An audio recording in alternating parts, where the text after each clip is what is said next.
दोस्तों, जैसा कि हम सभी लोग जानते हैं कि दिल्ली के सीएम अरविंद केजरीवाल को गिरफ्तार कर लिया है 21 मार्च को ईडी ने।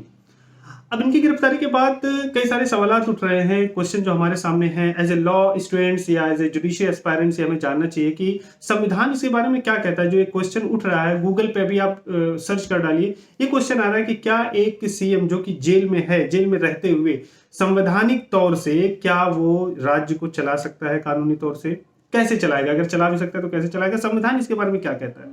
तो भाई इस बारे में हम लोग चर्चा करेंगे आज इस वीडियो में, और बने रहिए इस यूट्यूब चैनल के साथ, इस वीडियो के साथ। अगर आप पहली बार है तो लाइक करिए, सब्सक्राइब करिए, शेयर जरूर करिए, बेल आइकन को जरूर प्रेस करिए। कमेंट में या डिस्क्रिप्शन में जाके कमेंट कर सकते हैं। डिस्क्रिप्शन में आप देखिए, हमारे वेबसाइट पे विजिट करिए, और आपको किसी भी तरीके से एग्जामिनेशन से रिलेटेड, जुडिशरी अगर एस्पायरेंट्स है आप या लॉ के स्टूडेंट्स है, कोई लॉ सब्जेक्ट्स पे वीडियो लेक्चर्स नोट्स चाहिए, यू आर मोस्ट वेलकम। आप डिस्क्रिप्शन में जाके वेबसाइट विजिट करके हमसे आप कांटेक्ट कर सकते हैं। भाई चलिए आगे बढ़ाते हैं इस वीडियो को लास्ट तक जरूर देखिएगा ताकि आपको पूरी इंफॉर्मेशन मिल सके। देखिए पहले पूरी स्टोरी क्या है पहले हम समझ लेते हैं। देखिए शराब मामले में सीएम जो है दिल्ली के अरविंद केजरीवाल, 21 मार्च को ईडी ने उनको अरेस्ट कर लिया था। हालांकि अरविंद केजरीवाल की तरफ से हाई कोर्ट में वो लोग गए और हाई कोर्ट ने भी ये डिनाई कर दिया, उनको अरेस्ट से प्रोटेक्शन देने से डिनाई कर दिया। उसके बाद ईडी ने फैसला लिया, ईडी ने उनको गिरफ्तार कर लिया। अब गिरफ्तार करने के बाद बहुत बड़ा सवाल ये उठ के आ रहा है कि क्या वहां से जेल से ये सीएम पद पे कंटिन्यू रह सकते हैं या नहीं रह सकते। देखिए हमारे पास अगर पास्ट में या हिस्ट्री इतिहास में जाके देखें तो हमारे पास ऐसे हो भी चुका है चीजें, और मोस्ट रिसेंटली जनवरी 2024 में ही हो चुका है। आपको पता होगा झारखंड के सीएम को भी अरेस्ट कर लिया गया था, जिनका नाम हेमंत सोरेन है। तो हेमंत सोरेन साहब को गिरफ्तार कर लिया गया था, लेकिन बस उनके केस में अगर देखें तो उन्होंने रिजाइन कर दिया था। उनके जो कलीग है, उनके कलीग का नाम चंपाई सोरेन है, उन्होंने उनकी जगह ले ली थी। अब सीएम की जगह उन्होंने ले रखी थी।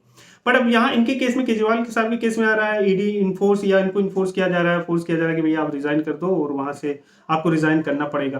तो अब इस पे अगर हम बात करें तो केजरीवाल साहब की तरफ से ये दलील दी जा रही है कि भैया ऐसा कुछ नहीं है, और मैं यहीं से जेल से ही सुचारू रूप से राज्य को चलाता रहूंगा, और ऐसा भारतीय संविधान में कोई प्रोविजन नहीं है कि जो मुझे ये कहे कि मैं चूंकि अरेस्ट हो चुका हूं तो अब मुझे इस पद से इस्तीफा देना पड़ेगा, रिजाइन करना पड़ेगा। बात भी बिल्कुल सही है। देखिए बात आगे बढ़ाने से पहले संवैधानिक तौर से हम देख लेते हैं। कॉन्स्टिट्यूशन में देखिए आर्टिकल 361 है।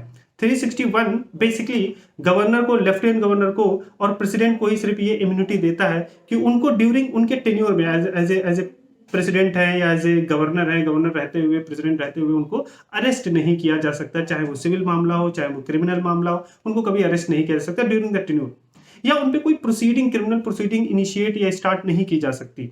मान लिया कि, या कंटिन्यू भी नहीं किया जा सकता। मान लिया कि चलो प्रेसिडेंट बनने से पहले उनके ऊपर एक क्रिमिनल प्रोसीडिंग चल रहा था, और जैसे वो प्रेसिडेंट बन गए तो वो क्रिमिनल प्रोसीडिंग स्टे कर दिया जाएगा, वो कंटिन्यू नहीं रह सकता, और कोई नया भी क्रिमिनल प्रोसीडिंग उनके खिलाफ जो है इनिशिएट नहीं किया जा सकता, स्टार्ट नहीं किया जा सकता। यही केस जो है गवर्नर के केस में भी है। किसी भी तरीके से उनको कोर्ट में नहीं बुलाया जा सकता। किसी क्वेश्चन का जवाब है, किसी क्रिमिनल प्रोसीडिंग में जवाबदेही वो नहीं रहेंगे ड्यूरिंग द टेन्योर। ये टेन्योर की बात हो रही है, जब तक वो प्रेसिडेंट है या जब तक वो गवर्नर है, जब तक वो लेफ्टिनेंट गवर्नर है, तब तक उनको कोई भी कोर्ट में उनको नहीं बुलाया जा सकता। ये एक तरीके से अनुच्छेद जो 361 है भारतीय संविधान का, एक तरीके से एग्जामिशन या आप कह लीजिए कि इम्यूनिटी प्रदान करता है। लेकिन अब बात करें हम प्राइम मिनिस्टर या चीफ मिनिस्टर को लेके, तो इस प्रकार की इम्यूनिटी आर्टिकल 361 नहीं प्रदान करता, ना ही प्राइम मिनिस्टर को और ना ही चीफ मिनिस्टर को। इसीलिए इनको अरेस्ट कर लिया गया। अब सवाल यह है कि अरेस्ट तो कर लिया गया, लेकिन क्या वो सीएम बने रह सकते हैं? एज ए जेल से वो सीएम की जो चीजें हैं, रिस्पॉन्सिबिलिटीज है, उसको निभा सकते हैं? देखिए संवैधानिक तौर से, या अगर मैं और बातें करूं और डिटेल में देखूं, तो एक तो क्वेश्चन ये बनता है कि संवैधानिक तौर से क्या है, तो मैंने आपको डिटेल में बता दिया। संविधान इसके बारे में कोई क्लियर कट पिक्चर नहीं देता, इसके बारे में साइलेंट है, यानी कि चला सकते हो। लेकिन प्रैक्टिकली बात करें हम तो प्रैक्टिकली थोड़ी सी परेशानी होगी, क्योंकि कैबिनेट की मीटिंग वहां पे करना जेल में, या बातें करना, अपने जूनियर से बुला के बातें करना, कितना आप करेंगे, और एक तरीके से हर्डल्स क्रिएट होना ही होना है।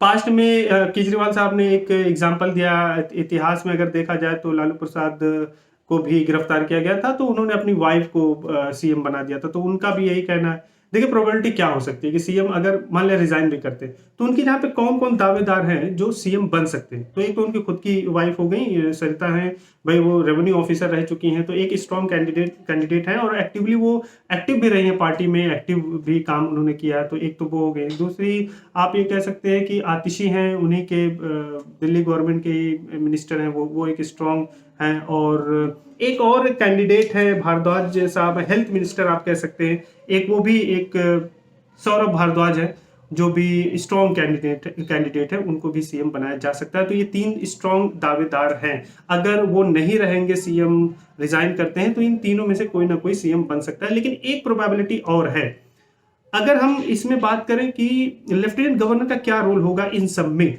तो लेफ्टिनेंट गवर्नर ये कह सकते हैं कि भैया जो एक्चुअली जो स्ट्रक्चर है हमारे संविधान का, लेफ्टिनेंट गवर्नर दिल्ली को, खासतौर से दिल्ली के स्ट्रक्चर को लेके, कि बेसिकली जनता से चुना हुआ सीएम भी है और लेफ्टिनेंट गवर्नर भी है। Lieutenant governor is appointed by the centre के द्वारा ये अपॉइंट हुए, इनके भी बहुत सारे पावर्स है। तो ये हो सकता है कि प्रेसिडेंशियल रूल लागू करने के लिए कोशिश करें। अब वो कहां तक सफल हो पाते हैं तो ये तो वक्त ही बताएगा कि भाई प्रेसिडेंशियल रूल लागू कर दिया जाए, चूंकि ये अपना जो अगर सीएम बने रहेंगे केजरीवाल साहब, जेल में से ही चलाएंगे, तो ये कह सकते हैं कि प्रेसिडेंशियल रूल लागू किया जाए, सुचारू रूप से चीजें चल नहीं रही है, मशीनरी जो स्टेट की वो फेल हो रही है, कहीं ना कहीं चीजें अच्छे से चल नहीं पा रही, तो इसे प्रेसिडेंशियल राष्ट्रपति शासन लागू किया जाए, ऐसा स्टेप ले सकते हैं लेफ्टिनेंट गवर्नर साहब। वो आगे की बात है, अभी हम एक प्रिज्यूम कर रहे हैं, बातें हम लोग कर रहे हैं, सिर्फ आगे क्या होगा वो देखने की बातें है। तो उम्मीद करता हूं कि आपको ये वीडियो अच्छी लगी होगी। देखते हैं आगे क्या होगा, आपकी क्या राय है, आप कमेंट कर सकते हैं। और एक बार फिर से मैं आपसे रिक्वेस्ट करूंगा कि लाइक करिए, सब्सक्राइब करिए, शेयर करिए हमारे यूट्यूब चैनल को, और कमेंट करके आप अपनी राय को भी रख सकते हैं हमारे सामने। आपने अपना कीमती वक्त दिया, उसके लिए थैंक यू सो मच।